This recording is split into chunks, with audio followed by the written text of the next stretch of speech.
Les soirées de la philo, 5e saison, 13e soirée. Peut-on retrouver le temps? C'est la grande question de nos vies. La grande question de chacune de vos vies et bien sûr de la mienne aussi parce que, j'en suis sûr, vous partagez tous avec moi le même sentiment frustrant de toujours manquer de temps.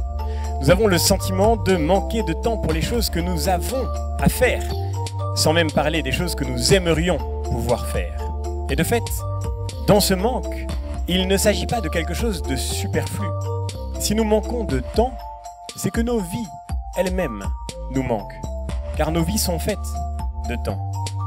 Avoir le sentiment de manquer toujours de temps et d'une certaine manière finir sa vie dans cette frustration absolue, ce serait avoir le sentiment que nos vies nous ont manqué d'une certaine manière. Alors, pouvons-nous espérer gagner une bataille dans ce combat qui semble perdu d'avance? Pouvons-nous retrouver le temps?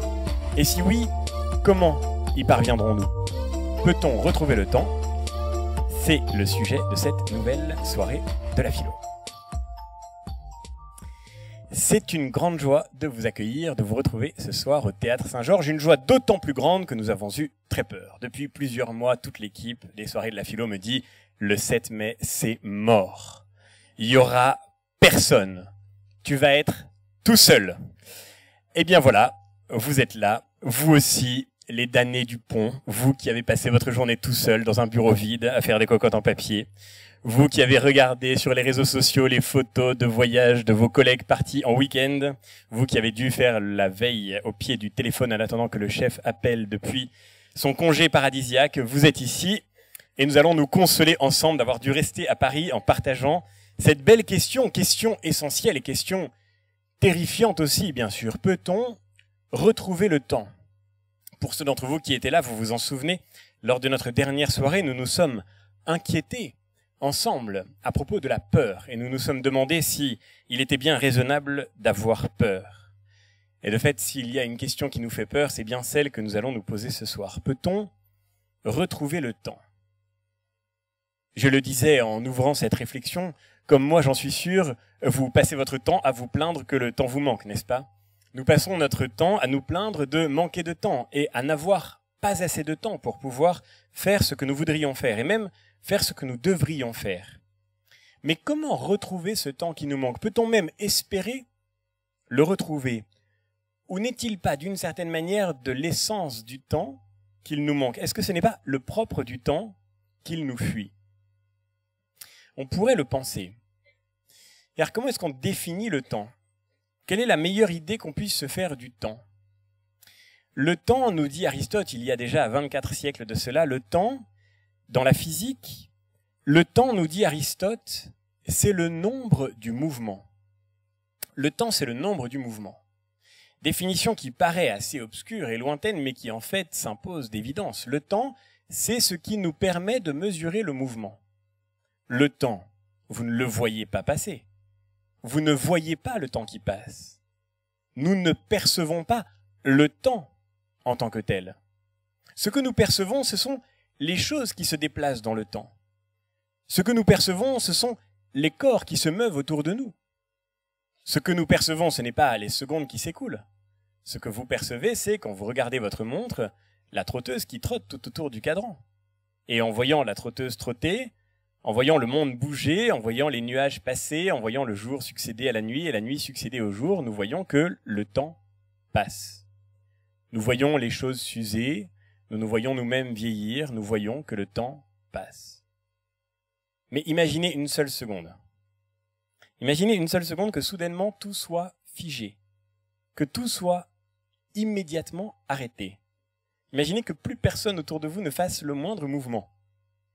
Imaginez que la trotteuse arrête de trotter, que les nuages arrêtent de se déplacer.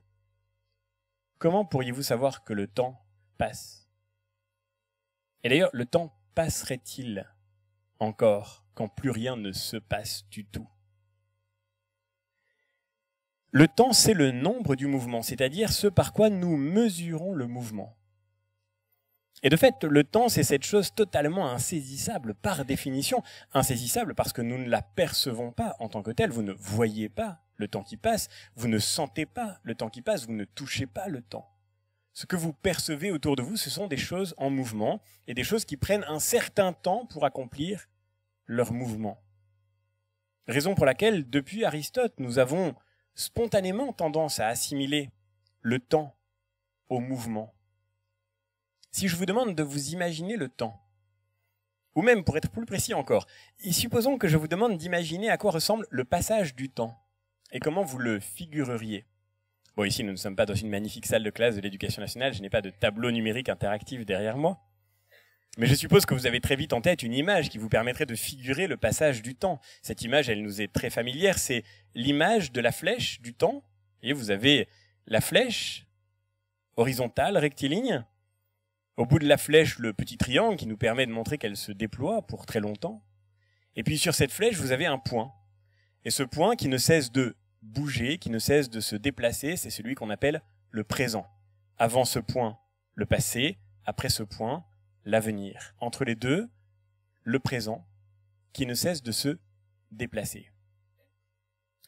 Le temps a quelque chose d'absolument insaisissable, non seulement parce que nous ne le percevons pas immédiatement, non seulement parce que nous ne le rencontrons pas de lui-même, mais parce que, en réalité, c'est le propre du temps que de nous échapper toujours. C'est le propre du temps que de nous fuir. C'est le propre du temps que de ne pas pouvoir être maîtrisé, être contrôlé, être dominé. Voilà ce que nous dit cette image si spontanée, si empirique, si ordinaire, cette image de la flèche du temps. Cette image par laquelle la science modélise le temps pour nous permettre de l'analyser, de le compter, de l'organiser, de le planifier, mais pour nous permettre surtout, à la fin, si nous y regardons bien, de constater l'ampleur de notre impuissance devant ce temps qui ne cesse de s'enfuir devant nous. Comment est-ce qu'on pourrait retrouver le temps? Comment est-ce qu'on pourrait mettre la main sur ce présent pour qu'il arrête de bouger? Comment est-ce qu'on pourrait faire en sorte d'arrêter l'instant? Voyez, un peu à la manière de ces vers de Lamartine que vous connaissez tous. « Ô temps, suspends ton vol, et vous, heure propice, suspendez votre cours. » Il faut vraiment être un grand poète romantique pour pouvoir imaginer une adresse aussi absurde. Et le temps ne s'arrête jamais, et n'importe quel esprit concret le sait bien. Il faut vraiment être Lamartine pour demander au temps de bien vouloir s'interrompre. Est-ce que tu voudrais bien nous laisser un peu de temps pour que nous puissions retrouver ce temps que nous sommes en train de vivre? Mais non, la vérité c'est que le temps a pour propriété de passer et que dans son passage, il ne cesse de nous dépasser de telle sorte que nous sommes nécessairement et structurellement dépassés par le temps et que le temps a pour propriété fondamentale de toujours nous échapper. Retrouver le temps, c'est à peu près aussi absurde que de demander comme Lamartine que le temps veuille bien attendre que nous nous y retrouvions. À peu près aussi absurde que de demander au temps de s'arrêter et de s'interrompre. C'est à peu près aussi absurde que de croire qu'on pourrait figer ce temps qui passe et dont l'essence est de passer. On ne peut pas retrouver le temps précisément parce que le propre du temps, c'est de toujours fuir l'instant dans le sens que nous sommes en train de le vivre ici et maintenant. Ici et maintenant. Arrêtons-nous un instant sur cette petite expression très intéressante parce que, au fond, elle dit tout de la difficulté que nous croisons ce soir ensemble. Ici et maintenant. C'est le philosophe Hegel qui s'arrête sur le ici et maintenant dans un texte au nom inquiétant et qui pourtant est décisif qui s'appelle la phénoménologie de l'esprit. Dans la phénoménologie de l'esprit, Hegel s'arrête sur cette expression si courante et pourtant, si on y regarde bien, si problématique, si étonnante, ici et maintenant. Qu'est-ce que c'est que le ici et maintenant? Hegel nous dit nous avons besoin, plus que de quelque autre mot, de ce ici et maintenant, parce que c'est lui qui nous permet de nous retrouver nous-mêmes, de nous situer quelque part dans l'espace et dans le temps. Mais que dit en réalité cet ici et ce maintenant?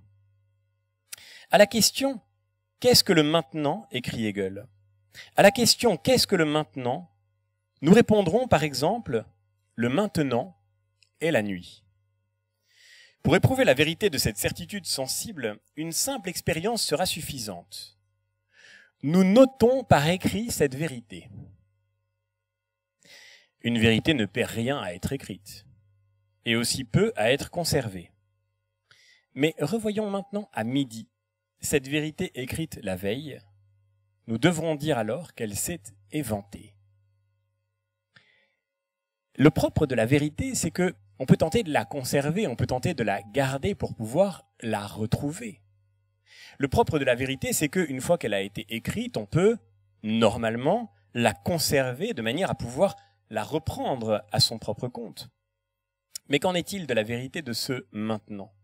Si j'écris maintenant il fait nuit, demain à midi, cette vérité sera éventée. Elle aura disparu. Elle sera devenue inexacte. Et ce qui était vrai sera devenu dépassé. Ce qui était vrai hier est aujourd'hui périmé. Le propre du temps, c'est que il y a quelque chose dans son essence qui ne peut pas ne pas nous échapper, qui ne se laisse pas retrouver, qui ne se laisse pas conserver. Alors bien sûr, il nous reste le souvenir du maintenant d'hier. Il nous en reste la mémoire. Il nous en reste une vague idée. Et même cette mémoire et même ce souvenir vont petit à petit s'effacer, se dissoudre, se défaire, de telle sorte que nous aurons perdu jusqu'à la trace de l'hier.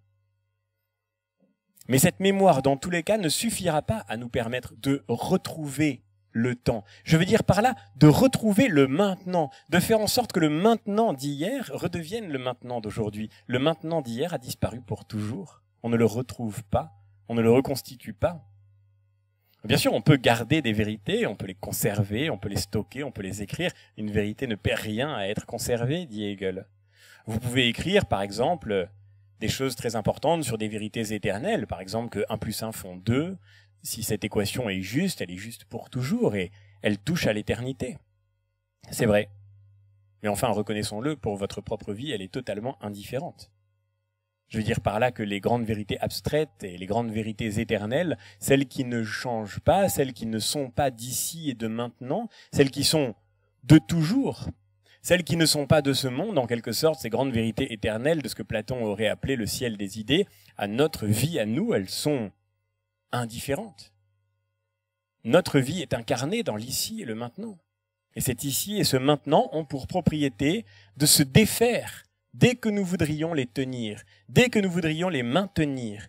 Ils ne se laissent pas retrouver, ils ne se laissent pas conserver. Le maintenant que nous sommes en train de vivre maintenant, vous ne le retrouverez plus jamais. Tant mieux si c'est un mauvais moment que vous êtes en train de passer. Trop dommage si c'est un beau moment. Nous avons beau mettre en œuvre une série de dispositifs techniques absolument incroyables, par exemple cette vidéo qui est en train de nous filmer, qui nous permet de dire bonjour à tous ceux qui nous verront dans un autre maintenant et un autre ici qu'ici. Mais même en regardant cette vidéo, demain, dans un autre moment, dans un autre état d'esprit, entouré d'autres personnes, peut-être même tout seul chez vous, vous ne revivrez pas le moment que nous vivons ensemble. Ce moment-là, il passe. Et il passe pour toujours. Retrouvez le temps. Vous voyez l'aberration d'une question comme celle que nous nous posons ce soir. Nous sommes à peu près pour une fois aussi absurdes que des poètes, n'est-ce pas? Peut-on retrouver le temps? Mais nous avons à cela une bonne excuse, c'est que nous ne faisons que nous poser la question qui nous vient ordinairement à l'esprit. Nous passons notre temps à nous plaindre que le temps ne cesse de passer et que nous ne pouvons pas retrouver enfin un peu de temps. Le temps nous manque, le temps nous échappe. Bien, c'est normal. C'est le propre du temps. De quoi nous plaignons-nous, en fait? De quoi sommes-nous en train de nous lamenter? Sans doute, écrit Hegel, sans doute le maintenant lui-même se conserve bien, mais comme un maintenant tel qu'il n'est pas la nuit. De même à l'égard du jour qu'il est actuellement, le maintenant se maintient, mais comme un maintenant tel qu'il n'est pas le jour, ou comme un négatif en général. Ce maintenant est déterminé comme ce qui demeure et se maintient par le fait qu'autre chose, à savoir le jour et la nuit, n'est pas. Le maintenant trouve sa définition dans une forme de négativité. Bien sûr, je pourrais dire demain qu'hier, quand j'ai écrit, il faisait nuit. Et je pourrais dire demain à midi, hier, il faisait nuit. Mais je ne pourrais le dire qu'en tant que la nuit sera passée et qu'elle ne sera plus. Le propre de l'existence de ce maintenant que je voudrais conserver, c'est que je peux le conserver, mais comme un pur négatif, comme quelque chose qui n'est plus, quelque chose qui n'existe plus. Et c'est là-dedans que le maintenant trouve sa véritable identité. On nous montre le maintenant. Ce maintenant-ci, et là Hegel se fait carrément trivial presque. On nous montre le maintenant, ce maintenant-ci. Maintenant, il a déjà cessé d'être. Dites-le maintenant, au moment où vous avez dit maintenant, le maintenant est déjà passé. Il a déjà cessé d'être quand on le montre. Le maintenant qui est un autre que celui qui est montré. Et nous voyons que le maintenant est justement ceci, de n'être déjà plus quand il est. Nous voyons que le maintenant est absolument ceci, de n'être déjà plus quand il est. Montrez-moi l'instant présent. Montrez-moi ce petit point qui court sur la flèche du temps. Allez-y, désignez-le. Dites, c'est là, c'est le présent, top.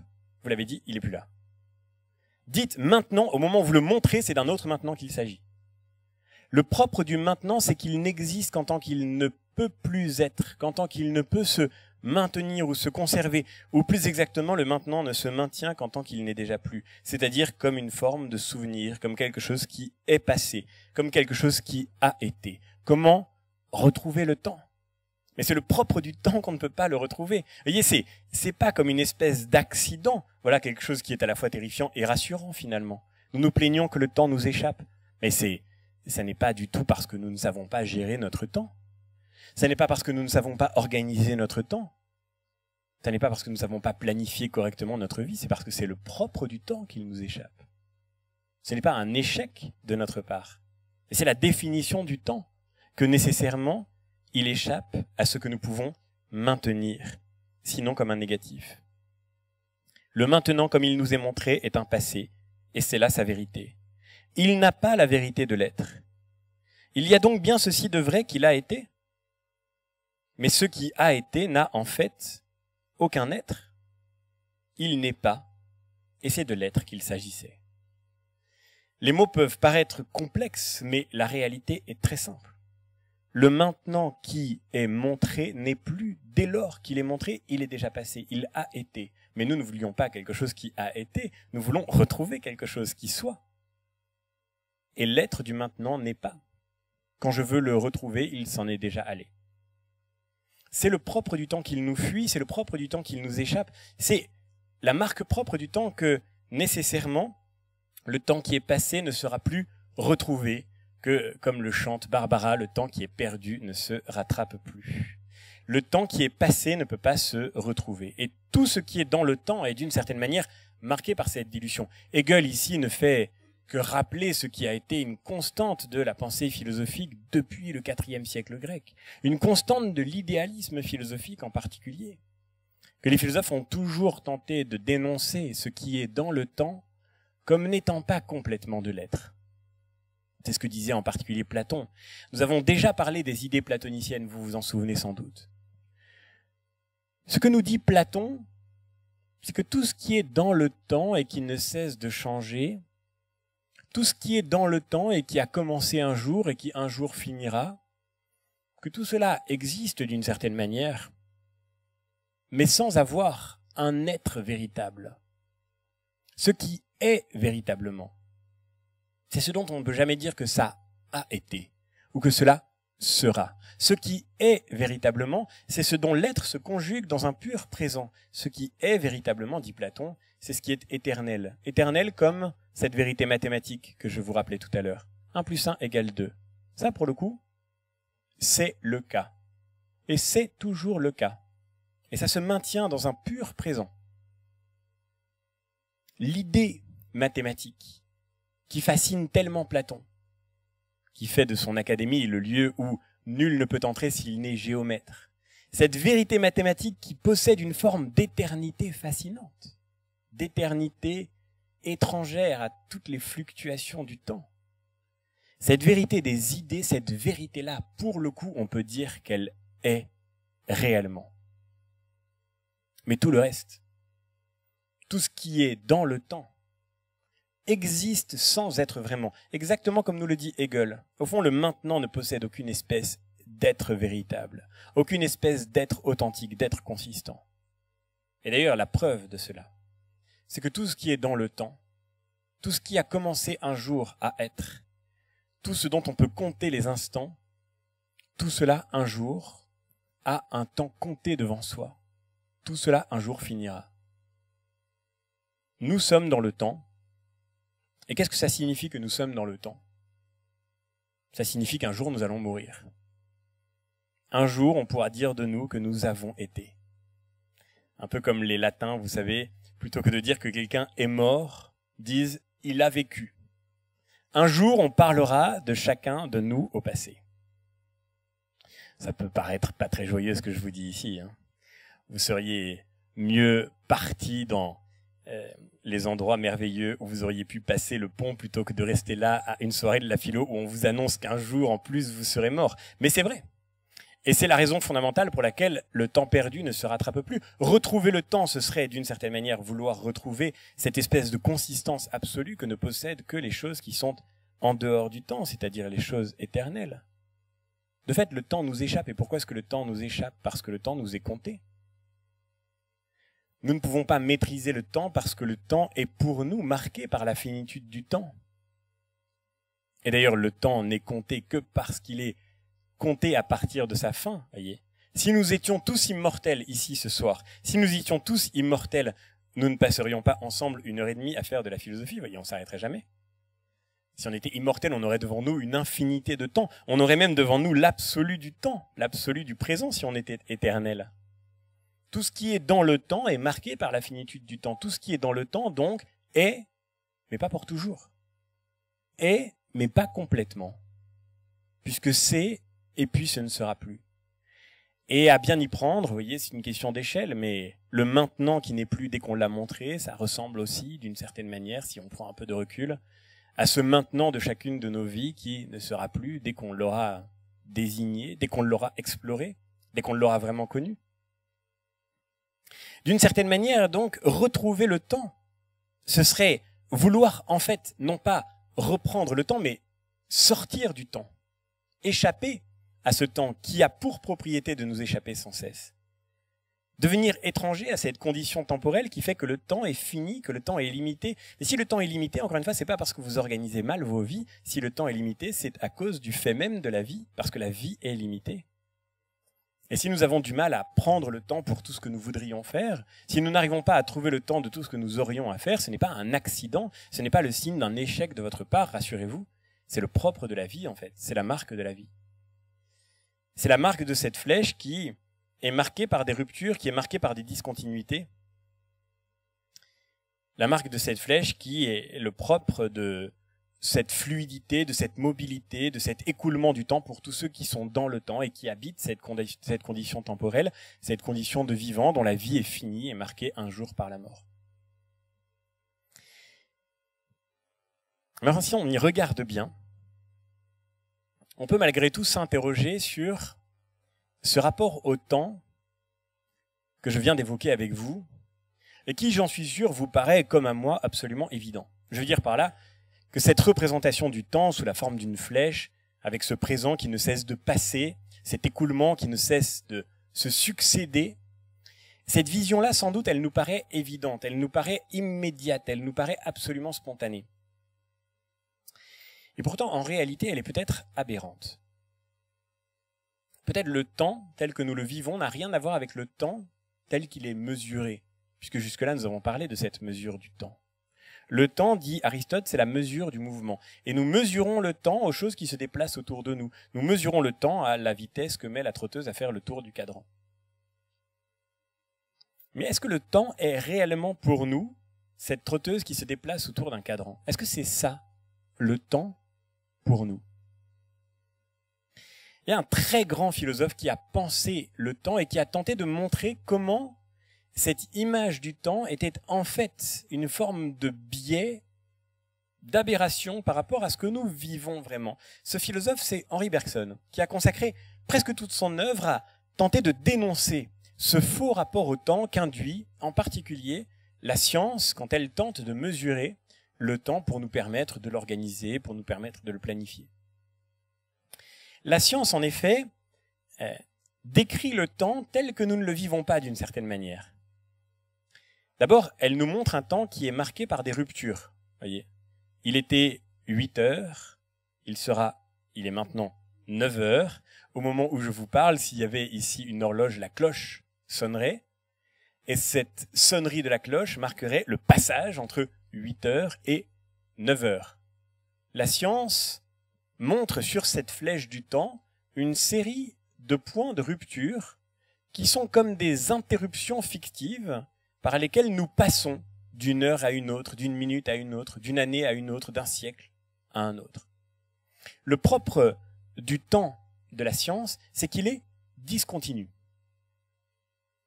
Et entre ces discontinuités, entre ces ruptures, on trouve des unités chronologiques, par exemple une minute, une heure, une journée, une année. Et ces unités de temps, elles sont comparables les unes aux autres, elles sont juxtaposables en quelque sorte les unes aux autres. Pour le dire autrement, une minute est égale à une minute pour la science. Une heure est égale à une heure. Pour le mouvement de ma montre, une journée est exactement la même chose qu'une autre journée. Et je peux, d'une certaine manière, sur cette flèche du temps que vous avez tous à l'esprit, découper entre ces intervalles marqués par la chronologie, je peux découper des moments pour les juxtaposer les uns aux autres, et les comparer les uns aux autres, etc. Nous fêtons aujourd'hui l'anniversaire de la première année de l'élection de notre président. Et on peut prendre toutes les premières années de tous les présidents pour les comparer entre elles, parce que une année est comparable à n'importe quelle année. Une année est juxtaposable à n'importe quelle autre année. Il y a quelque chose de commun pour la science entre l'ici et le maintenant. C'est que un espace de temps, et vous voyez comme il nous est familier de parler d'un espace de temps, un espace de temps est juxtaposable ou superposable à n'importe quel autre espace comparable. Parce qu'au fond, et c'est la dernière caractéristique de ce temps tel que la science le pense, au fond, il y a une forme d'homogénéité absolue de ces unités de temps. Pour la science, encore une fois, une heure est égale à n'importe quelle autre heure. Une minute est égale à n'importe quelle autre minute. 1 million d'années est égal à n'importe quel autre million d'années. Mais ça ne ressemble pas du tout au temps que nous vivons. Absolument pas. Ça ne ressemble pas du tout à notre expérience du temps. Nous ne vivons pas suspendus à ce maintenant, vous voyez, sur une espèce de petit point sans épaisseur qui passe du passé à l'avenir. Nous ne vivons pas du tout une série d'unités temporelles homogènes et juxtaposables les unes aux autres. Au contraire, nous vivons des instants qui sont absolument hétérogènes les uns aux autres, absolument incomparables les uns aux autres. Dans la vie vraiment vécue, une heure n'est pas du tout égale à une autre heure. Pas du tout. Une minute n'est pas du tout égale à une autre minute. Une journée n'est pas du tout égale à une autre journée. Si tout se passe bien et que vous êtes heureux d'être ici, l'heure que vous passez en ce moment ne passe pas du tout aussi vite que la dernière heure que vous avez passée sur votre chaise dans votre bureau. Une heure passée dans la salle d'attente d'un dentiste n'est pas du tout équivalente à une heure passée en vacances sur une plage. Une heure passée à lire un bon roman ne passe pas du tout à la même vitesse qu'une heure passée à passer l'aspirateur. Le temps n'est pas du tout homogène. Les instants que nous vivons ne sont pas comparables entre eux. Ils ne sont d'ailleurs absolument pas juxtaposables entre eux. Et pour cette raison très simple que nous avons évoquée jusque-là, que le temps qui est en train de se passer ne peut pas être placé à côté d'un autre moment du temps. En fait, le temps, ça n'est pas de l'espace. Et ce que Bergson dénonce dès sa première œuvre, dès les articles qu'il publiera ensuite dans un texte de synthèse qui s'appelle « La pensée et le mouvant », dès ses premiers textes, ce que Bergson montre, c'est qu'en fait, toute notre erreur est d'assimiler le temps à l'espace, de faire comme si le temps était la même chose que l'espace, de faire comme si on pouvait penser le temps sur le modèle de l'espace. Et c'est vrai que un objet qui occupe un certain espace, je peux le déplacer. Là, je marche sur des tapis. Je pourrais très bien prendre un tapis, le mettre par-dessus l'autre pour voir s'ils sont de la même taille. Je ne peux pas prendre une heure et la mettre par-dessus une autre pour voir si elles sont de la même taille, de la même qualité, de la même résonance en moi. C'est ça le caractère totalement singulier du temps. Le caractère totalement différent entre le temps et l'espace, c'est que le maintenant a ceci d'unique, que je suis présent à quelque chose que je ne compare à rien, que je ne peux comparer à rien. Et ce temps vraiment vécu, que Bergson appelle la durée, pour le distinguer du temps tel que la science le mesure, ce temps vraiment vécu, c'est justement un temps qui dure. C'est un temps qui dure. Et le temps de la science, il est fait d'hétérogénéité. 8 heures, la fin de l'heure arrive, l'heure sonne et on passe à 9 heures. Mais dans la vraie vie, vous avez senti, vous, qu'on passait de 8 à 9 heures? Rien n'a changé pour vous. Bien sûr, nous avons besoin de cette organisation du temps pour nous donner des rendez-vous. Nous avons besoin de cette organisation du temps pour dire le cours durera de telle heure à telle heure et quand la cloche sonne, les élèves sont libres. Nous avons besoin de cette organisation du temps pour nous mettre ensemble d'accord, régler nos montres et nous dire au signal top action. L'organisation du temps est nécessaire à la vie et en particulier à la vie collective. Mais la vérité de notre vie intérieure échappe totalement à ces discontinuités abstraites que nous fixons sur le temps, que nous plaçons sur le temps. Nous, ce que nous vivons en vérité, c'est un temps qui dure. C'est-à-dire un temps où s'interpénètre en permanence le maintenant dont parlait Hegel avec le passé et le futur. Bergson prend pour le montrer un exemple particulièrement frappant, celui de la musique. Un morceau de musique, ça n'est pas une juxtaposition de notes. Un morceau de musique n'est pas une addition de notes qui se succèdent dans une pure instantanéité. Quand vous entendez une note d'un morceau de musique, dans cette note habite la totalité des notes qui l'ont précédée, qui l'ont préparée, qui donnent sa coloration particulière à la note qui vient. Une note sur une gamme qui survient dans un morceau n'est pas du tout la même selon qu'elle a été précédée par telle ou telle phrase musicale. Elle n'a pas le même sens, elle n'a pas la même portée, elle n'a pas le même écho en nous. Elle ne produit pas la même vibration.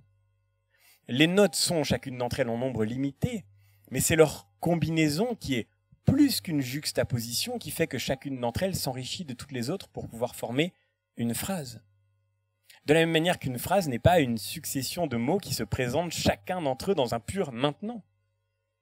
Le mot que je dis a un sens parce qu'il est d'une certaine manière habité par tous les mots qui l'ont précédé. Et le mot que je dis maintenant, ce maintenant que je viens de prononcer n'a pas du tout le même sens que le maintenant que je disais tout à l'heure, il y a encore 10 minutes. Ce mot que je dis maintenant, il a son sens dans le fait qu'il constitue le prolongement, la poussée vivante de tous les mots qui l'ont précédé jusque-là. Et pour ceux qui viennent, non pas seulement ce soir, aux soirées de la philo, mais ceux qui sont venus peut-être à d'autres conférences, peut-être y a-t-il des échos, peut-être y a-t-il quelque chose qui fait que la réflexion que nous avons ce soir trouve aussi un sens différent par le fait qu'elle fait écho, qu'elle renvoie, qu'elle rappelle d'autres moments que nous avons partagés. Peut-être la journée que vous avez vécue aujourd'hui, certainement d'ailleurs la journée que vous avez vécue aujourd'hui, colore d'une façon absolument singulière la réflexion que nous partageons ce soir et qui aura pour chacun d'entre vous une signification différente, une portée singulière parce qu'elle s'inscrit dans une vie qui n'a pas vécu la même chose aujourd'hui ou dans les semaines qui précèdent. Donc le présent est habité par le passé et le présent de la même manière est habité par l'avenir parce qu'il est habité par l'attente, par la manière dont nous nous projetons dans l'attente. Exactement comme un morceau de musique produit une certaine attente. Je veux dire par là que nous sommes projetés dans la suite du morceau et que ce qui nous paraîtra dissonant, par exemple, sera ce qui aura déçu notre attente, ce qui aura trompé l'attente naturelle que nous avions pour la suite de la musique.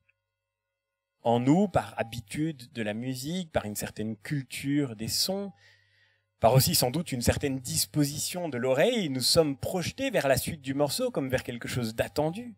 Un rythme qui va revenir, un refrain qui va reprendre, et nous serons surpris s'il ne se produit pas ce que nous avions attendu. Pour le dire autrement, dans chaque instant de la musique, nous sommes aussi tendus vers ce qui va suivre. Eh bien, de la même manière qu'un morceau de musique n'est pas une juxtaposition d'instants qui se succèdent les uns aux autres, exactement de la même manière, chacune de nos vies n'est pas une juxtaposition de pur présent, étrangers les uns aux autres, une juxtaposition de moments qui se succèdent les uns aux autres. Nous vivons, dit Bergson, quelque chose d'infiniment plus consistant que ce que la science nous décrit. Si vous regardez cette flèche du temps, le présent n'existe pas en fait, puisqu'il est ce moment infinitésimal où le passé se jette dans l'avenir, où l'avenir se jette dans le passé plutôt. Au moment où je dis maintenant, nous dit Hegel, le maintenant n'est déjà plus. Donc le maintenant n'est qu'en tant qu'il tend à ne plus exister. Le maintenant de Hegel, c'est le temps qui n'existe que parce qu'il est en train d'échapper, parce qu'il est en train de fuir, parce qu'il est sur le point de disparaître, parce qu'il a déjà disparu. Mais nous vivons un temps qui dure. Nous vivons un temps qui résiste d'ailleurs parfois. Quand vous attendez que quelque chose d'heureux arrive, quand vous êtes pressé que quelque chose de pénible s'achève, eh bien, vous devez bien faire avec la durée, c'est-à-dire avec la résistance du temps. Dans un exemple devenu célèbre et qui a toujours paru extrêmement surprenant, Bergson nous dit « Si je veux me faire un verre d'eau sucrée, j'ai beau faire, il faut bien que j'attende que le sucre fonde. » Je n'ai jamais compris pourquoi Bergson se faisait des verres d'eau sucrée. Ça ne présente pas un intérêt gastronomique majeur. Mais enfin, prenons l'exemple pour ce qu'il est. Si je veux me faire un verre d'eau sucrée, je mets le sucre dans l'eau, et j'ai beau faire tout ce que je veux, le temps dure. Je veux dire par là qu'il faut bien que j'attende que le sucre fonde. Le maintenant qui n'existait qu'en tant qu'il avait déjà disparu, maintenant, soudainement, paraît ragaillardi, vous voyez, c'est un maintenant qui s'impose à moi. Hein, pas maintenant, il faut pas boire maintenant, tout à l'heure, ce sera prêt, mais pas tout de suite. Et ce pas tout de suite est le signe que le présent que nous vivons vraiment, c'est-à-dire l'espace de notre attention, en fait, que ce présent a une forme de consistance, une forme de résistance, une sorte d'épaisseur qui dépasse le caractère instantané de cette vision que la science proposait. De fait, qu'est-ce que c'est que le temps ? Qu'est-ce que c'est que le temps retrouvé, en quelque sorte ? Et c'est ce présent retrouvé, ce présent de notre attention. Ce présent où se mêle du passé, ce présent où se mêle de l'avenir, ce présent qui a une certaine consistance parce qu'il est le présent de notre attention, ce à quoi nous sommes présents. Si vous vivez une journée qui va être marquée par un événement que vous attendez avec joie, toute la journée s'en trouve illuminée. Et si vous vivez une journée où vous avez vécu le matin quelque chose de particulièrement éprouvant ou de triste, toute la journée s'en trouve assombrie. Exactement de la même manière que chaque note de musique contient celles qui l'ont précédée, chaque instant, chaque maintenant contient en fait tout ce qui l'a précédé. Chaque instant, chaque maintenant contient toute l'attente que vous avez pour ce qui va le suivre. Et c'est ça qui fait le temps vraiment vécu, c'est-à-dire ce que Bergson appelle la durée. Retrouver le temps, c'est d'une certaine manière retrouver la durée, retrouver ce temps qui dure. Et c'est la condition d'ailleurs pour retrouver le temps. L'inquiétude de Hegel, ou le caractère très négatif au sens littéral du terme de l'analyse hegelienne, on la retrouve dans un texte lui aussi très célèbre, qui est ce passage des Confessions dans lequel saint Augustin s'interroge sur le temps. Qu'est-ce que c'est que le temps ? Demande saint Augustin. Là, pour le coup, il est bien question de retrouver le temps. Qu'est-ce que c'est que le temps, en effet ? Saint Augustin dit cette chose assez amusante, tant que personne ne me pose la question, je sais très bien ce que c'est que le temps. Mais si on me pose la question, d'un seul coup, je suis complètement perdu. Tant qu'on ne me pose pas la question, je passe mon temps, c'est le cas de le dire, à parler du temps. Je passe mon temps à prévoir le temps, à regarder l'heure, je passe mon temps à me plaindre que le temps passe trop vite ou qu'il passe trop lentement. Enfin, je passe mon temps, en tous les cas, à faire du temps l'acteur principal de ma vie. Le temps est notre sujet de conversation favori, n'est-ce pas ? En tous les cas, l'un de nos sujets de conversation favoris. Tant que personne ne me demande ce que c'est, tout va très bien. Mais dès qu'on me pose la question, je l'ai perdu. Pourquoi ? Parce que le temps, c'est quoi ? Qu'est-ce que j'ai à ma disposition ? Le temps, c'est le passé, mais le propre du passé, c'est qu'il est passé, c'est-à-dire qu'il n'est plus. Et donc, comme le dit Hegel, qu'il trouve son être seulement dans le fait qu'il n'existe pas. Le temps, c'est de l'avenir, mais l'avenir, ce qui est à venir, c'est-à-dire littéralement ce qui est futur, c'est ce qui n'existe pas encore. Donc le temps futur n'a pas de réalité. Ou alors le temps, c'est le présent, mais exactement comme le dira Hegel, le propre du présent, c'est qu'il n'existe que parce qu'il tend à disparaître. Et donc, je ne sais pas ce que c'est que le temps, dit saint Augustin. Et c'est vrai que si nous regardons le temps comme la succession spatiale, spatialisée par cette flèche du temps, si nous regardons le temps sous la forme de cette flèche, eh bien, il nous échappe absolument. Il disparaît instantanément. Alors, comment retrouver le temps ? La solution proposée par saint Augustin est très simple. Retrouver le temps, c'est retrouver la réalité du temps dans nos vies. Et la réalité du temps dans nos vies, ça n'est pas la réalité de ce temps qui passe sur la montre, de ce temps qui coule sur la flèche. Retrouver la réalité du temps dans nos vies, c'est retrouver la réalité du temps dans son écho intérieur. De fait, le passé n'existe plus. Mais si il existe par l'écho qu'il a en moi et que j'appelle le souvenir, la mémoire. Dans la mémoire, le passé a bien une réalité. L'avenir n'existe pas encore, mais si, l'avenir existe déjà d'une certaine manière parce que je me projette vers lui, et cette projection s'appelle désir ou elle s'appelle crainte. Et cette attente de l'avenir, elle fait que l'avenir existe en moi d'une certaine manière. Il existe tellement qu'il détermine mes choix d'aujourd'hui, qu'il détermine mes engagements, qu'il détermine les décisions que je prends pour le présent. Et le présent, lui aussi, existe bien. Il existe en moi. Et cette existence du présent en moi, c'est la présence que j'ai à lui. La réponse de saint Augustin à la question que nous nous posons ce soir tient en un seul mot, c'est l'attention. Retrouver le temps, c'est retrouver notre attention au temps. C'est-à-dire retrouver notre présence au temps. Notre présence au passé, qu'on appelle le souvenir. Notre présence à l'avenir, qu'on appelle l'attente. Et notre présence au présent. Cette pure attention à ce que nous sommes en train de vivre, à ce présent qui dure, à cette durée dont parle Bergson, c'est-à-dire à ce moment que nous sommes en train de vivre. Qu'est-ce que c'est que ce moment ? Bien, ce moment, pas plus qu'un morceau de musique n'est la note que je suis en train d'écouter, ce moment, ça n'est pas le mot que vous êtes en train d'entendre. Ce moment, ça n'est pas la seconde qui est en train de passer. Ce moment, c'est qu'en ce moment, vous êtes aux soirées de la philo. C'est la réflexion que nous sommes en train de partager. C'est-à-dire un moment qui dure un peu. Ce moment, c'est la soirée que vous passez avec des amis et peut-être avez-vous choisi de venir commencer cette soirée en faisant de la philosophie. Ce moment, c'est la journée que vous avez passée aujourd'hui et la journée qui s'achève avec cette réflexion dans laquelle vous vous engagez. Ce moment, c'est ça, c'est-à-dire une certaine épaisseur de temps. Et l'attention que nous avons au présent, c'est-à-dire l'attention que nous avons à cette consistance du temps, à ce présent qui dure vraiment, c'est la meilleure et c'est la seule solution pour pouvoir retrouver le temps. Retrouver le temps de ce point de vue-là, ça n'est pas courir de plus en plus vite. Ça n'est pas marcher de mieux en mieux.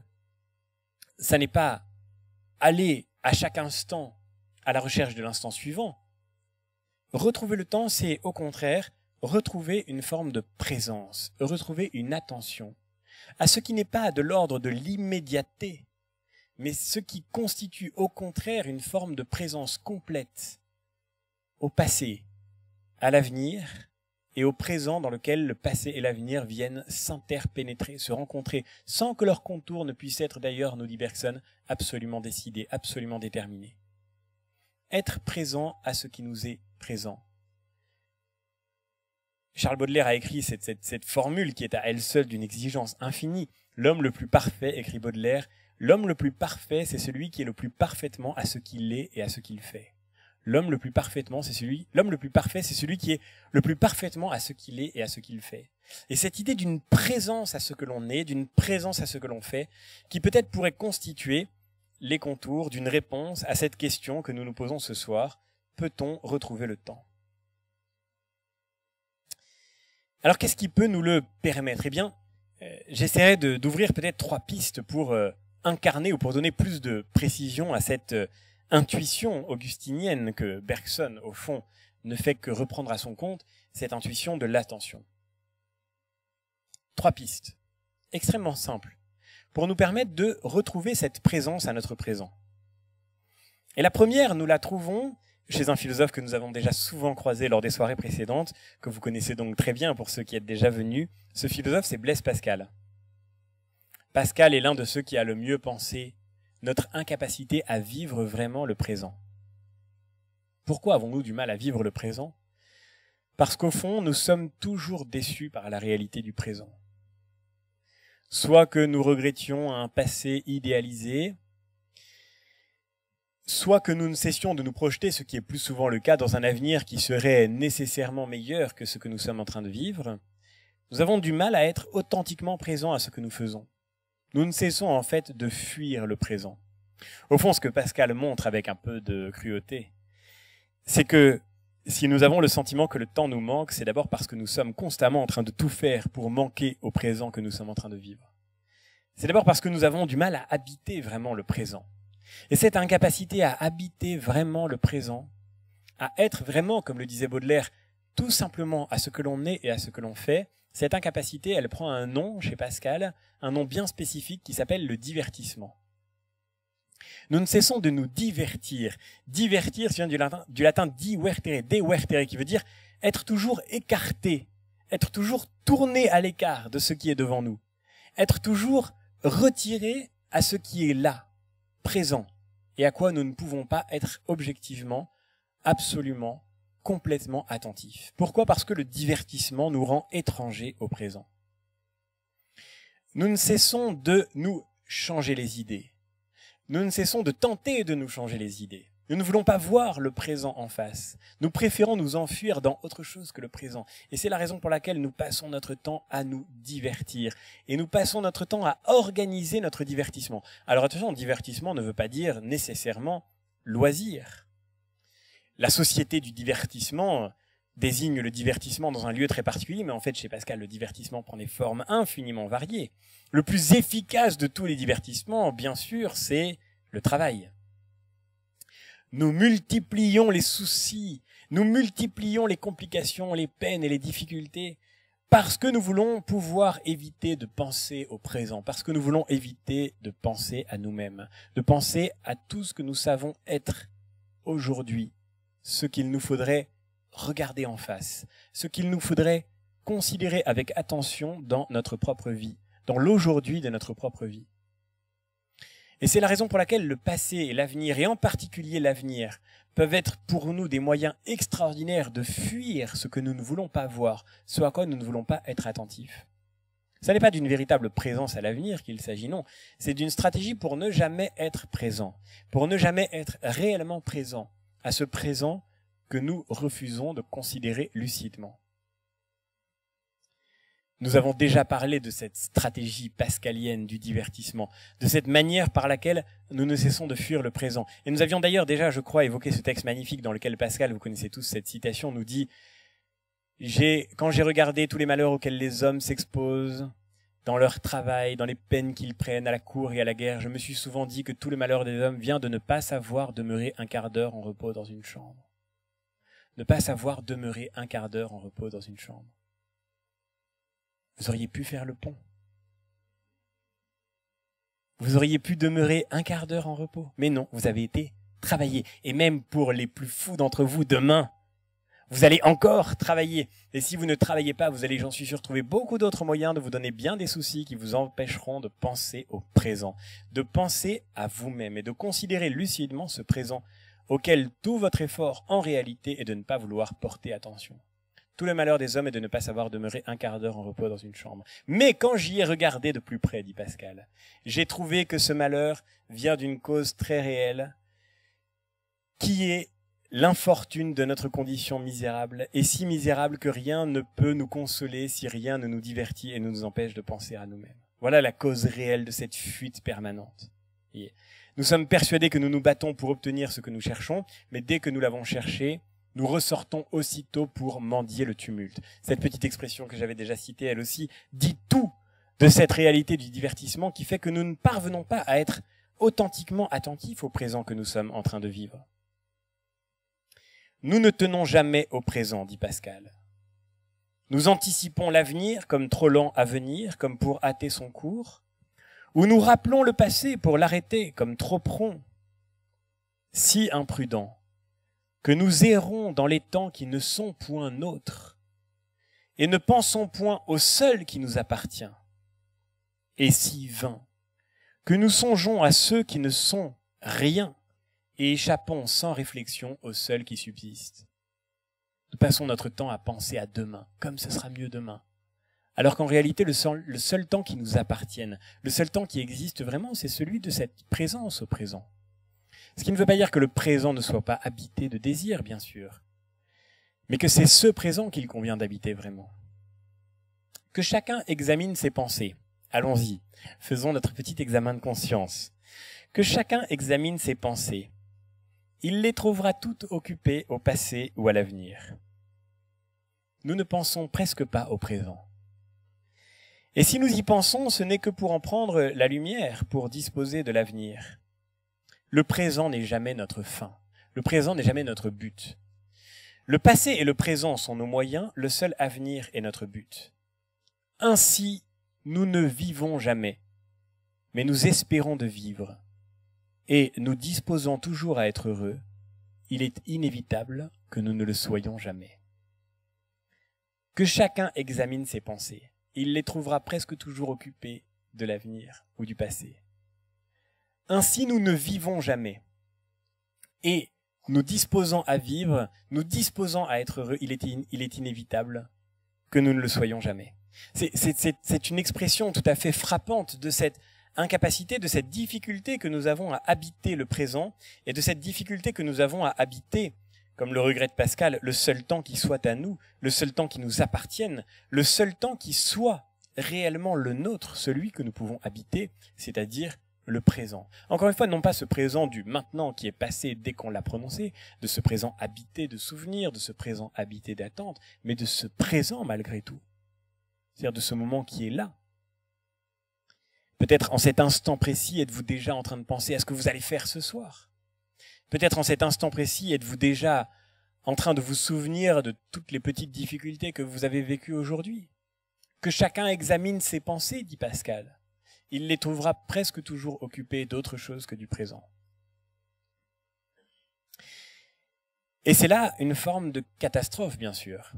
Et pourquoi une catastrophe? Parce que le présent est le seul temps que nous puissions habiter vraiment. Et c'est aussi le seul que nous puissions perdre vraiment. Je veux dire par là que si l'espace est fait de régions juxtaposables les unes aux autres, si l'espace est fait de lieux qui peuvent être conquis et perdus mais reconquis par la suite, si dans nos vies il y a absolument en tout point quelque chose de réversible du fait de notre liberté, vous pouvez perdre de l'argent et vous pouvez le reconquérir, vous pouvez perdre des amis et regagner leur amitié, vous pouvez perdre des affaires et vous pouvez vous y prendre mieux. Rien n'est définitif dans la vie, sinon une chose absolument définitive et définitivement perdue, c'est le temps. Et c'est par là que le temps se distingue aussi de l'espace.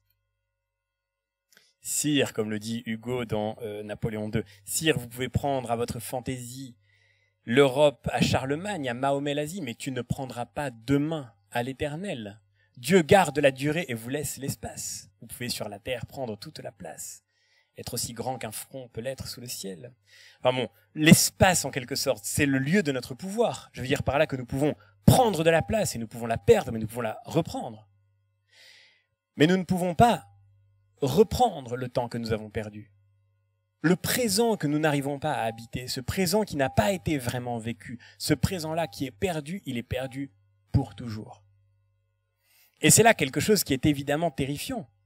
Et de ce point de vue-là, nous retombons sur cette inquiétude que nous éprouvions tout à l'heure, qui est d'autant plus marquée que ce présent perdu pour toujours, c'est le risque de voir pour toujours perdu cette vie qui est la seule que nous pourrions avoir vécue, la seule que nous puissions vivre. De ce point de vue-là, bien sûr, la réflexion que nous partageons ce soir a quelque chose qui s'inscrit dans l'ombre portée de la mort. Je veux dire par là que le temps qui est passé et qui ne sera pas retrouvé, c'est un temps qui est aussi fini et limité. C'est notre vie qui s'en va. Et celui qui ne parvient pas à habiter le présent ne parvient pas à vivre vraiment sa vie. Et Pascal ne fait qu'un seul entre se disposer à vivre, se disposer à être heureux, et ne pas pouvoir vivre et ne pas pouvoir être heureux. Celui qui pense toujours que ce sera mieux demain, celui qui vit dans une forme d'optimisme absolu en se disant que les choses ne peuvent qu'aller mieux, qu'il faut croire à l'avenir, que c'est demain qu'on sera heureux, celui-là, d'une certaine manière, commence par s'empêcher d'habiter le présent et de considérer ce qui, dans le présent, mérite d'être vraiment reconnu, mérite d'être vraiment observé, mérite d'être vraiment contemplé, ce à quoi il faudrait être vraiment attentif. Cette question de la mort, bien sûr, elle peut être entendue de façon très diverse selon le regard que nous portons sur elle. C'est ce que nous dit le philosophe Jean Kelevitch dans un texte qui s'appelle « 3 discours sur des circonstances supposées ». J'avais pas prévu de vous parler de ça, donc j'ai un petit doute sur le titre. J'espère que vous me pardonnerez. On mettra le texte en ligne, comme ça vous aurez le titre précis. Enfin, passons. Il nous dit, au fond, il y a 3 attitudes possibles devant la mort. Allez. Je me plante devant vous ce soir, là pardon, je l'ai fait, c'était un peu brutal tout à l'heure, je me plante devant vous ce soir et je vous dis, c'est très simple, nous ne nous connaissons pas très bien, je connais certains d'entre vous, j'en connais d'autres beaucoup moins, nous ne savons pas exactement ce que nous avons en commun, peut-être nous n'avons que très peu de points communs, beaucoup de choses en tous les cas nous distinguent et chacun d'entre nous, à la fin de cette soirée, ira vivre sa propre vie, mais avant même de vous connaître, je sais seulement qu'il y a une seule chose qui nous relie tous absolument, je sais que nous allons tous mourir un jour. Un jour nous serons tous morts, ici, tous. Alors si je vous dis ça, vous avez 3 manières possibles de réagir. La première attitude possible, c'est la dépression. C'est la catastrophe, nous allons mourir. Donc rien n'a de sens, tout est perdu. Tout est d'une certaine manière condamné à l'insignifiance, puisque tout va disparaître. Ce que je vous disais tout à l'heure, c'est le regard que la philosophie antique a porté sur la vie, en tous les cas sur la vie de ce qui est dans le temps. Si nous avons une chance de nous en sortir, dit Platon, c'est seulement parce que nous ne sommes pas notre corps, lui, va mourir, notre corps, lui, va pourrir, mais nous sommes une âme qui a philosophé et suffisamment philosophé pour vivre indépendamment du corps, et donc nous sommes vivants pour l'éternité. Mais si nous devions mourir vraiment, si nous devions mourir vraiment, alors plus rien n'aurait de sens. Première attitude possible, je vais mourir, c'est atroce. L'attitude du dépressif. Deuxième réponse possible, l'attitude du jouisseur. Nous allons mourir un jour, alors, aujourd'hui, mangeons et buvons. C'est ce que nous dit le texte. C'est une attitude qui consiste à dire, d'une manière un peu hédoniste, vous voyez, dans le carpe diem facile qu'on a retenu d'Épicure, qui n'est pas celui d'Épicure, mais qu'on a retenu de lui. Nous allons mourir un jour, alors aujourd'hui, il faut jouir un maximum. Puisqu'un jour, nous serons étendus, horizontaux définitivement, aujourd'hui, profitons-en, il faut jouir ici et maintenant, tout de suite, un maximum de plaisir. Et c'est la deuxième attitude possible. Parce que nous allons mourir, il faut profiter du présent. Il faut en tirer le maximum de plaisir possible. Mais cette attitude est en fait une manière de rejoindre le premier rapport à la mort. Parce que ce plaisir lui-même perd absolument toute consistance, il perd toute saveur. Il nous enferme dans cette situation épouvantable où le carpe diem devient l'occasion de se confronter à notre incapacité de saisir vraiment le présent. Qu'est-ce que c'est que ce présent dans lequel il faut jouir et qui ne cesse de passer? Très vite, l'ivresse de la veille laisse place à la gueule de bois du lendemain, comme vous le savez, bien sûr. La jouissance en tant que telle ne devient pas et ne peut pas devenir un but suffisant pour l'existence. La jouissance nous renvoie à notre incapacité, en fait, d'habiter le présent, d'avoir une vraie présence à cette vie que nous vivons. Et il y a une troisième attitude qui consiste à aller au-delà du désespoir et à aller au-delà de l'attitude immédiate du jouisseur. Cette troisième attitude, c'est celle que on pourrait appeler le sérieux. Le sérieux, c'est l'attitude de celui qui prend au sérieux l'infinie valeur du temps. Non pas au sens où le temps deviendrait le prétexte au plaisir, mais au sens où le temps devient la seule occasion possible d'agir pour quelque chose qui vaille la peine d'être mené, quelque chose qui vaille la peine d'être conduit, quelque chose qui vaille la peine d'être effectué.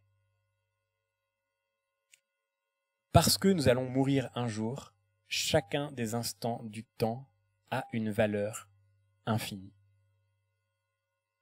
Et de ce point de vue-là, la conscience de la mort devient la condition du sérieux. Le sérieux n'est pas une forme de gravité pénible et ennuyeuse. Le sérieux n'est pas non plus une attitude abattue et découragée. Mais le sérieux, c'est au contraire ce qui permet de donner à la vie l'exacte mesure de sa valeur, l'exacte mesure de la valeur de chacun des instants du temps. Ce qui nous empêche de devenir indifférents au présent que nous sommes en train de vivre.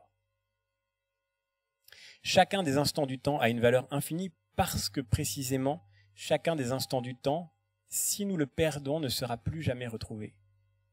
Et la prise de conscience que nous sommes en train de vivre et que nous revivons à chaque fois que nous nous mettons en face de l'évidence de la mort, cette prise de conscience est en fait la condition précisément pour pouvoir retrouver le temps. Retrouver le sens même du temps, le sens de la valeur infinie du temps. À celui qui est animé de sérieux, écrit le philosophe, à celui qui est animé de sérieux, la pensée de la mort donne l'exacte direction et l'exacte vitesse à suivre. dans sa manière d'habiter la vie qu'il est en train de vivre. La pensée de la mort nous dit à quel point nous devons habiter chacun des instants du temps que nous sommes en train de traverser.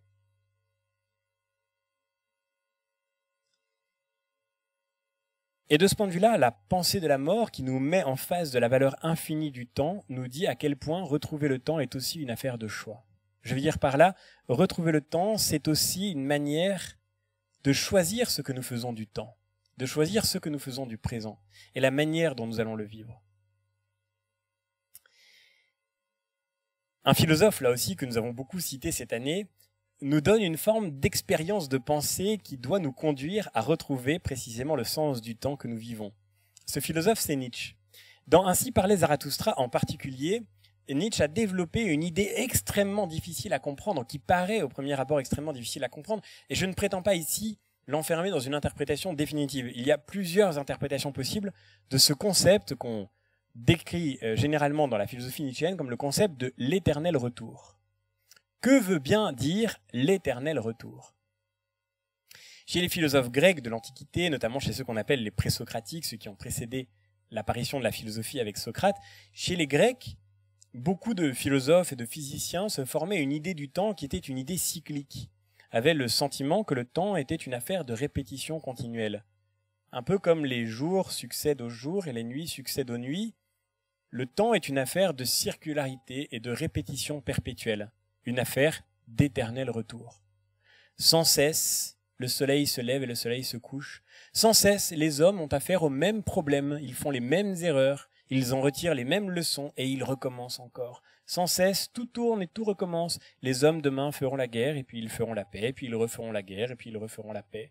Il y a quelque chose de circulaire dans l'histoire qui fait que le temps est marqué par cette récurrence continuelle qui fait que tout recommence sans cesse. Que tout recommence sans cesse. Cette idée de l'éternel retour, Nietzsche la reprend à son compte, mais dans une version complètement différente en apparence. Dans une forme d'expérience de pensée qui se présente de la manière suivante. Imaginons que vous êtes chez vous. Ce soir, vous êtes rentré. La fenêtre s'ouvre et par la fenêtre rentre dans votre chambre un petit démon. Et ce petit démon vous dit la chose suivante. Sache que ta vie, telle que tu l'as vécue jusqu'ici, telle que tu vas la vivre maintenant, tu la revivras une infinité de fois. Exactement de la même manière. Tu vas la revivre dans l'éternité. C'est-à-dire que le jour où tu meurs, tu renais et tu recommences. Tout ce que tu auras vécu, tu le revivras à l'identique. Tout ce que tu auras fait, tu le referas à l'identique. Toutes les peines que tu auras éprouvées, même les plus petites, toutes les joies que tu auras ressenties, même les plus grandes, tu les retrouveras exactement à l'identique. Le critère de la vie heureuse, nous dit Nietzsche, c'est que très probablement dans 99% des cas, nous allons, après avoir réfléchi un très court instant, jeter le démon par la fenêtre en disant « pourvu que ce soit faux ». Le critère de la vie heureuse, c'est que nous puissions dire « d'accord ». Qu'il en soit ainsi. Pour le dire autrement, Nietzsche nous recommande d'avoir ce rapport au présent. Faites à chaque instant des choix tels que vous puissiez les refaire une infinité de fois. Que vous puissiez les désirer de telle sorte qu'ils puissent être refaits une infinité de fois. Que vous puissiez les vouloir pour toujours. Le temps est tellement précieux. Le présent est tellement indispensable que faire des choix à la légère, de manière superficielle, que survoler ses propres choix, mais même les plus infimes d'entre eux. Survoler le choix que nous faisons de chacun des instants du temps, c'est déjà une manière de ne pas être à la hauteur de notre propre vie, de ne pas être assez attentif à la valeur de cette vie qui passe, à la valeur de l'instant qui vient. Il faut qu'à chaque instant, vous fassiez des choix tels que vous pourriez les vouloir pour toujours. Est-ce que si vous vous disiez que vous allez revivre cette vie exactement la même à l'identique dans l'éternité, est-ce que vous seriez venu aux soirées de la philo ce soir? Si c'est pas le cas, partez en courant. Non, pas maintenant quand même, ce serait assez...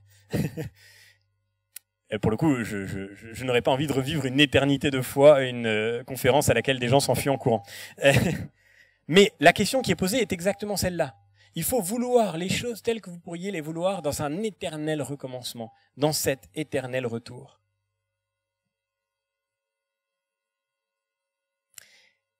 Et c'est ce que nous recommande Nietzsche. Si cette pensée s'emparait de toi, elle te métamorphoserait, toi, tel que tu es, et peut-être elle t'écraserait.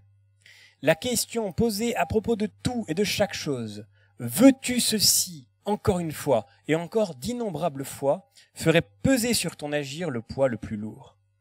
Ou combien te faudrait-il aimer, et toi-même, et la vie, pour ne plus aspirer à rien d'autre qu'à donner cette approbation, et à poser ce sceau ultime et éternel. Et dans un autre texte non publié par lui, dans La volonté de puissance, qui rassemble des fragments qu'il avait écrits qui n'ont pas été édités, Nietzsche écrit la chose suivante. Si tu t'assimiles cette pensée entre les pensées, elle te transformera. Si dans tout ce que tu veux faire, tu commences par te demander « Est-il sûr que je veuille le faire un nombre infini de fois ?» ce sera pour toi le centre de gravité le plus solide. Ma doctrine enseigne. Vis de telle sorte que tu dois souhaiter de revivre. C'est le devoir. Car tu revivras en tout cas. Celui dont l'effort est la joie suprême, qu'il s'efforce. Celui qui aime avant tout le repos, qu'il se repose. Celui qui aime avant tout se soumettre, obéir et suivre, qu'il obéisse. Mais qu'il sache bien où va sa préférence, et qu'il ne recule devant aucun moyen. Il y va de l'éternité. Dans l'œuvre de Nietzsche, cette petite conclusion a quelque chose d'étonnant. Il y va de l'éternité. Mais au fond, c'est bien de cela qu'il s'agit, bien sûr. Il y va de l'éternité. Tout à l'heure, nous l'avons dit, mais je l'ai dit très brièvement, l'éternité ne serait pas à la succession infinie des instants du temps. L'éternité, ce serait un pur présent. Et être absolument présent à ce que nous sommes en train de vivre. Être absolument attentif à ce que nous sommes en train de faire, être totalement engagé dans ce que nous avons choisi de vivre, c'est peut-être cela, d'une certaine manière, l'éternité. C'est peut-être vivre déjà une expérience de l'éternité. Être tellement présent au présent que ce présent, d'une certaine manière, se dilate, jusqu'à n'être plus le maintenant d'une pure immédiateté qui ne cesse de passer, mais à devenir quelque chose à quoi nous sommes complètement présent, quelque chose à quoi nous sommes complètement attentifs. Retrouver le temps, c'est peut-être tendre vers l'éternité, c'est-à-dire paradoxalement, tendre vers quelque chose qui nous ferait sortir du temps. Et sans doute, nous est-il déjà arrivé de vivre à un moment singulièrement étonnant de notre vie, à un moment singulièrement fort de notre existence, peut-être nous est-il déjà arrivé de vivre quelque chose qui ressemble à l'éternité. C'est ce que nous dit Bergson quand il parle de l'œuvre d'art. Que cherche à faire l'artiste, en fait? Que tente de faire l'artiste? Si on y regarde bien, l'artiste ne cherche pas à décrire des vérités éternelles telles que 1 + 1 = 2, ça c'est l'affaire du mathématicien, c'est l'affaire du scientifique. L'artiste ne cherche même pas à proposer des vérités générales, théoriques et abstraites. Cézanne qui se place devant la montagne Sainte-Victoire ne tente pas de faire une coupe de la montagne Sainte-Victoire telle qu'elle devienne un objet utile pour le géomètre, un objet utile pour le marcheur qui va pouvoir la promener, la visiter et la découvrir. Non, Cézanne qui se pose devant la montagne Sainte-Victoire, il peint la montagne telle qu'elle lui apparaît, avec un certain regard, à un certain moment de la journée, à une certaine heure, avec un certain ciel. C'est-à-dire, il tente de peindre, non pas une montagne en général pour produire une sorte de réflexion théorique sur le relief géologique, il tente de peindre non pas une vérité générale, mais quelque chose d'absolument singulier, cette montagne-là, et cette montagne-là, à un certain jour, en une certaine heure, et qu'on ne reverra plus. C'est ce que nous dit Bergson dans une autre œuvre qui s'appelle Le Rire. Au fond, l'artiste se contente d'être attentif à ce qui est absolument singulier. Et en étant attentif à ce qui est absolument singulier, en étant vraiment présent à ce présent totalement unique, par là même, il nous offre quelque chose qui s'échappe de la temporalité et qui devient éternel. C'est le propre d'une grande œuvre d'art, qu'elle conserve quelque chose qui n'est pas de l'ordre de ce maintenant périmé sitôt qu'il est prononcé, mais au contraire, elle conserve quelque chose qui demeure toujours actuel. C'est le propre d'une montagne Sainte-Victoire de Cézanne qu'elle peut toucher celui qui la regarde bien après qu'elle ait été peinte. Et alors même que ce qu'elle décrivait a disparu depuis toujours, je veux dire par là, cette soirée, ce climat, ce moment particulier, ce ciel absolument unique, tout cela, on ne le reverra plus, nous dit Bergson. Mais l'éternité de l'œuvre d'art, l'éternité qu'elle acquiert, l'éternité qu'elle conquiert, se trouve dans le fait que par là même, elle nous sort des généralités, des superficialités, des banalités, elle nous remet devant la présence qu'exige ce qui nous est présent. Si un grand roman nous touche, si un roman classique nous touche, alors même que les circonstances de sa production sont périmées depuis très longtemps, c'est parce qu'il a quelque chose d'absolument actuel dans la manière par laquelle il nous rend de nouveau présents à notre propre vie intérieure. Si un morceau de musique nous émeut, c'est parce qu'il nous rend à l'attention à notre propre vie intérieure, et il y a par conséquent dans le propre d'une grande œuvre quelque chose d'éternel. Quelque chose qui, paradoxalement, nous permet de retrouver une présence à ce qui nous est présent, une présence à notre propre vie intérieure, et qui est éternelle, non pas en ce sens que nous sommes sortis par là de la présence au temps présent, mais par le fait que l'œuvre d'art est toujours aussi actuelle, qu'elle est toujours aussi parlante, qu'elle est toujours aussi touchante, qu'elle révèle toujours autant ce à quoi il nous faut, d'une certaine manière, tenter de redevenir présent. L'homme le plus parfait est le plus parfaitement à ce qu'il est et à ce qu'il fait, et on pourrait dire que l'œuvre d'art est une forme de médiation pour retrouver notre attention à ce qui est là devant nous, à ce qui est là en nous, et que pourtant, parfois, nous passons notre temps à fuir, dont nous ne cessons de nous divertir, ou que nous ne parvenons pas tout simplement à regarder de manière simple. Parce que s'interpose entre nous et notre propre vie intérieure, entre nous et ce qui est autour de nous, une forme de passion, de l'action, de volonté d'organisation, de désir de penser l'après, et que nous ne pouvons pas simplement nous arrêter pour regarder ce qui se joue dans le présent. Et c'est ce que peut faire l'œuvre d'art. C'est ce que l'œuvre d'art peut accomplir. Voyez. Si vous connaissez quelques vers d'Apollinaire, vous ne pouvez plus traverser Paris sans que vos yeux ne soient ouverts à ce qui est autour de vous par les vers que vous avez appris. Si vous avez, je ne sais pas, prenons un exemple personnel, je ne sais pas s'il vous parlera, mais je suis un passionné du cinéma de Terrence Malick. Si vous êtes familier de Terrence Malick, comme moi, peut-être vous avez fait cette expérience étonnante. Moi, j'ai appris à regarder la pluie tomber avec Terrence Malick. C'est un cinéaste très poétique et qui voit le monde en étant fasciné par cette dimension de l'eau. Et très souvent, dans les films de Malick, on voit la pluie qui tombe, on voit l'eau qui coule. Moi, quand la pluie tombe, je vois la pluie que je ne voyais plus avant d'avoir regardé Malick. Retrouver le temps, retrouver ce qui est devant nous, là, maintenant. Retrouver la présence de cet univers extérieur et intérieur, et de notre propre vie intérieure, bien sûr. C'est d'abord peut-être retrouver le sens de ces médiations nécessaires qui nous font sortir de l'immédiateté déjà morte, du maintenant qui est passé aussitôt qu'il est prononcé. L'immédiateté, c'est le contraire de la présence. C'est le contraire de la présence. La présence suppose, de ce point de vue-là, la présence de la mémoire en nous. La présence suppose cette tension vers l'avenir cultivée par ce que nous avons appris. La présence suppose que s'interpénètre en nous quelque chose qui dure vraiment, quelque chose comme cette durée qui est littéralement le contraire de l'immédiateté.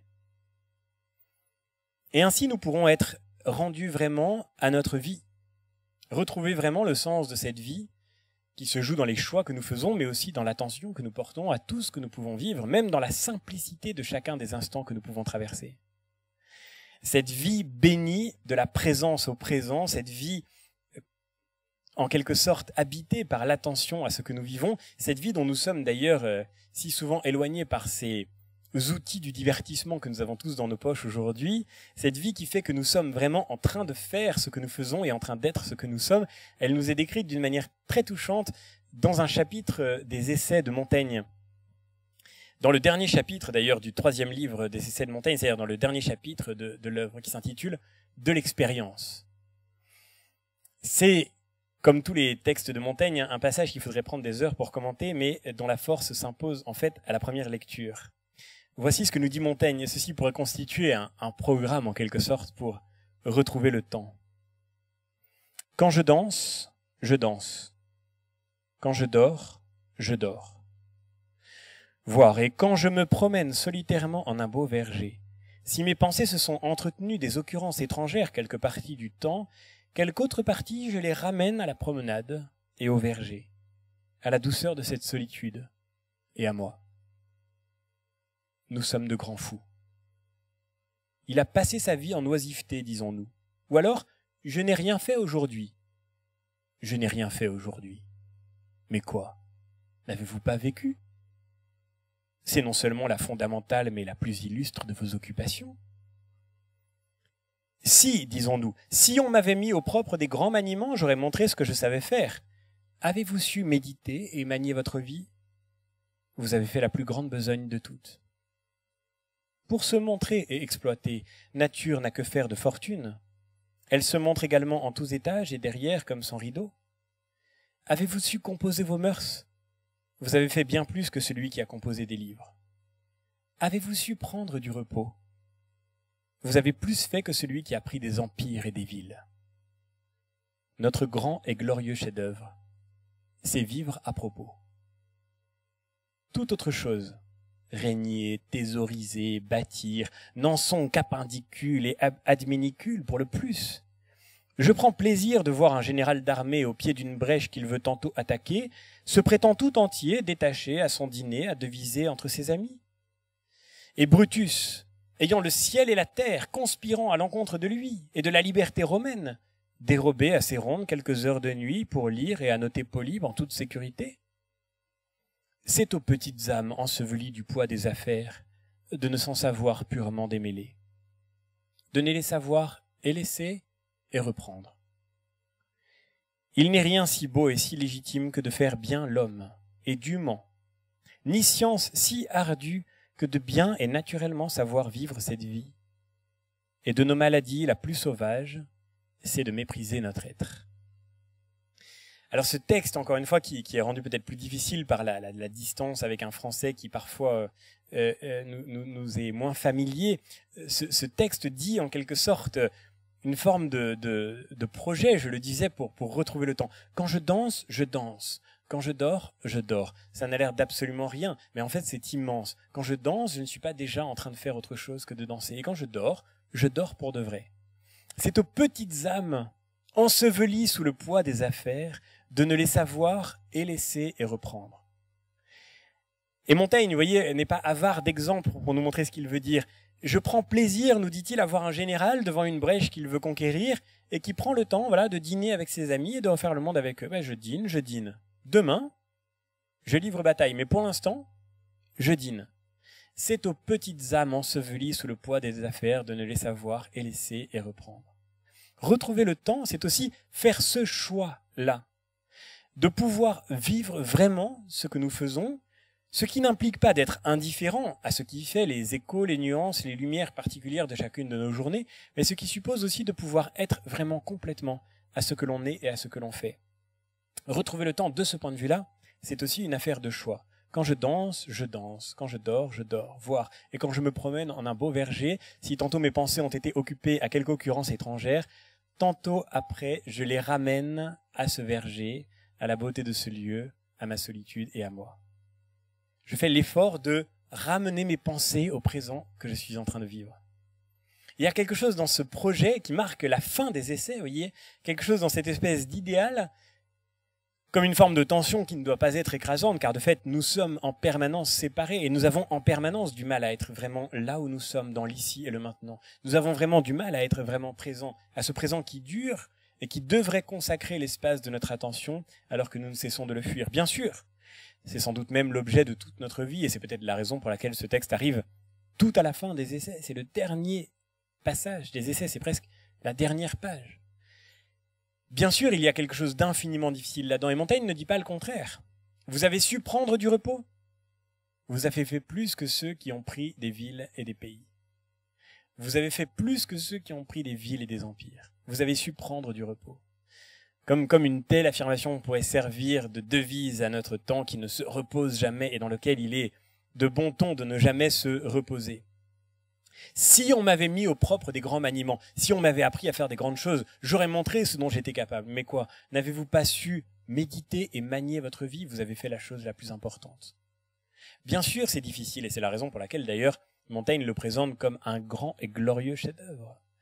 Ce grand et glorieux chef-d'œuvre de l'homme qu'il nous faut sans cesse beaucoup travailler, qu'il nous faut sans doute beaucoup travailler pour pouvoir réussir à vivre. Le grand et glorieux chef-d'œuvre de l'homme, c'est de vivre à propos. De vivre à propos.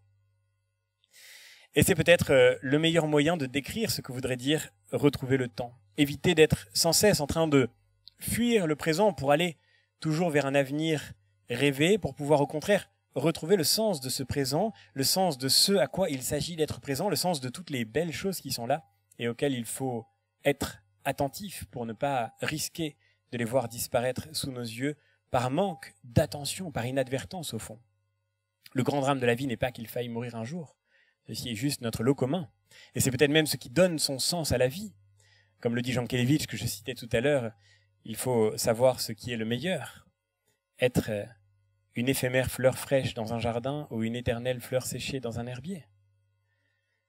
Il n'y a que ce qui ne vit pas qui ne meurt pas d'une certaine manière. En tous les cas, dans le temps que nous pouvons vivre, dans le temps que nous pouvons connaître, dans cet ici et ce maintenant, dans cet ici-bas de nos vies, ce qui meurt, c'est ce qui vit. Ce qui ne meurt jamais, c'est ce qui n'est pas vivant. Être une éternelle fleur séchée dans un herbier ou une éphémère fleur fraîche dans un jardin. Le drame n'est pas qu'il faille mourir un jour, donc. C'est même ce qui donne de la valeur à la vie. Le seul grand drame de la vie, ce serait de n'avoir jamais vraiment vécu. D'avoir passé sa vie en fuyant l'instant présent plutôt qu'en le vivant vraiment.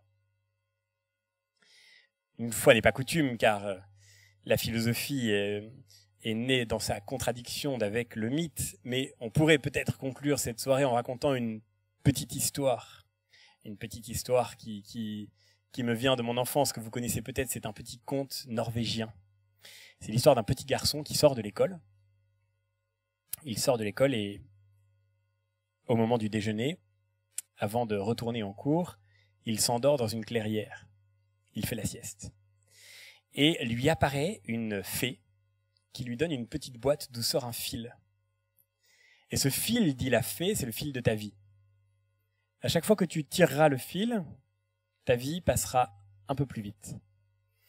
Le petit garçon met la boîte dans son sac, il se réveille et il retourne à l'école avec la boîte dans son sac. Et puis il l'oublie complètement. 15 jours après, il est en classe, c'est vendredi après-midi, il est 15 heures, il fait dehors beau comme il fait aujourd'hui. Il se dit, il est temps que le cours se termine. Alors, d'un seul coup, il se souvient de la petite boîte, il la sort de son sac et il tire un tout petit peu et le cours est terminé. Et la journée est finie. Et le voilà libre, enfin, d'aller profiter du soleil. Incroyable. Il passe 2 jours merveilleux. Lundi, il retourne en cours. La semaine est un peu pénible et les vacances sont dans 15 jours. C'est quand même vraiment trop dommage. Alors il reprend la petite boîte, il tire un petit peu plus et puis le voilà en vacances. Et ce ne sont que de petites vacances. Les rentrées arrivent trop vite pendant les petites vacances. Alors, le voilà de nouveau en classe et il est pressé d'en être aux grandes vacances. C'est bientôt les grandes vacances. Alors au bout d'une semaine, n'y tenant plus, il sort la petite boîte à nouveau, il tire sur le fil et il se retrouve en grandes vacances. Un été extraordinaire. Mais voilà, il faut reprendre la classe, il faut retourner à l'école et il reste encore 2 ans avant d'arriver au lycée. Le lycée, quand on sera grand, quand on aura enfin un peu plus de liberté, un peu plus d'autonomie. Alors un jour, dans un moment de désespoir, n'en pouvant plus d'être un petit, il tire un grand coup sur le fil et le voilà lycéen, et puis le voilà étudiant, et vous avez compris l'histoire, il rêve de devenir avocat, mais devenir avocat prend du temps. Il faut faire tout son droit, c'est long, avant de devenir un grand. Alors, un jour, il se met à tirer le fil, un bon coup, il devient avocat, le voilà avec sa robe, il peut prêter serment enfin, il peut faire un vrai métier. Il tombe éperdument amoureux d'une jeune fille, mais catastrophe, il doit faire son service militaire. 1 an disparaît d'un coup grâce au petit fil magique. Le voilà marié, mais il est tellement pressé d'avoir des enfants. Ce sera tellement beau quand il aura des enfants. Alors, il tire encore un peu plus, le travail se fait pénible, le travail se fait pesant, les enfants sont trop petits, ça fait du bruit quand c'est petit, un enfant. Ce sera tellement bien quand ils seront grands, quand je serai enfin à la retraite, quand je pourrai profiter de mes petits-enfants. Alors il tire un grand coup sur le fil et le voilà à la retraite. Et à la fin de sa vie, il se rend compte, le malheureux, que précisément il correspond à la malédiction que nous évoquions tout à l'heure. Bientôt il va mourir et ça n'est pas là le problème, mais le véritable problème, c'est qu'il n'a pas vraiment vécu. Et c'est la catastrophe fondamentale, bien sûr. Il a perdu le temps pour n'avoir pas su prendre son temps, car c'est tout le paradoxe du temps, que c'est quand on le prend, quand on choisit de prendre son temps, qu'on est sûr, d'une certaine manière, en l'ayant pris pour ce qui compte, de ne pas le perdre, vraiment. Et contemplant cette malédiction, il se prépare à mourir. L'histoire est évidemment très triste, n'est-ce pas? Mais le petit garçon se réveille de sa sieste. La fée n'était qu'une imagination, un rêve. Et la boîte n'a jamais existé. Alors il retourne à l'école en étant déterminé à goûter vraiment chaque instant et à pouvoir s'appliquer à lui-même cette devise de Montaigne que le conte ne connaît pas. Quand je danse, je danse. Quand je dors, je dors. Retrouver le temps, c'est peut-être faire ce choix d'être vraiment attentif à chacun des instants du temps, ne pas se projeter continuellement dans la dictature de l'optimisme que nous vivons aujourd'hui, qui nous dit sans cesse que demain sera meilleur que maintenant. Dans cette espèce de volonté permanente de se projeter dans un après qui vient discréditer à nos yeux la valeur du temps présent, c'est peut-être justement faire ce choix d'être attentif à ce qui, dans la réalité, mérite d'être contemplé. Et c'est le choix fondamental de la philosophie que de contempler, de s'étonner, de considérer avec émerveillement tout ce qui pouvait paraître banal, tout ce qui mérite d'être admiré, tout ce qui mérite d'être observé, tout ce qui mérite notre attention, tout ce qui nous est présent et à quoi il nous faut sans doute toujours tenter de redevenir encore un peu plus présent. C'est peut-être là le pari fondamental de la philosophie, celui de regarder dans le réel non pas ce qui doit être changé, mais ce qui mérite d'être admiré. Quant à savoir justement si quelque chose doit être changé, cela, chers amis de la vérité, c'est encore une autre question.